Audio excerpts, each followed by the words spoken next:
On behalf of Expert Village, my name's Tom Rowland, and we're at Cottonwood Motorsports, and I'm here to tell you about doing a service on a Polaris quad, and this is fairly representative of many of them. All right, on the transmission on the Polaris 500, the final drive and the transmission, which is high, low, neutral, and reverse, is all in one unit. So when you change the transmission oil on the 500, you're also changing the final drive, which is the output gears for the rear axles. So you get it all at once, and that's a nice thing. On the later model 500s, they have a drain plug right here on this side, and this would be your drain plug, and you pull it out and let it drain out completely.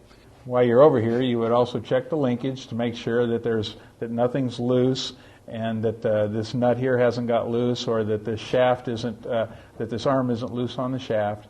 You would also make sure that there's no damage to the gear shift indicator switch, which is right over here. And usually there's not, but you have to look at all these things. Also, this is the speed sensor for the transmission. Now, they don't all have this, so some of them older ones have a cable on the other side, and you have to look at that also. And then while you're here, you also look at this, once again, the springs on the exhaust, make sure that all the bolts are tight and that the exhaust system is tight like it's supposed to be. There's also, on the Polarises, there's a lot of grease zerks. There's grease zerks right up here on these. There's also grease zerks on the bottom. There's some on the front that I'll point out later. Also, there's CV boots, and I'll show you those in just a second.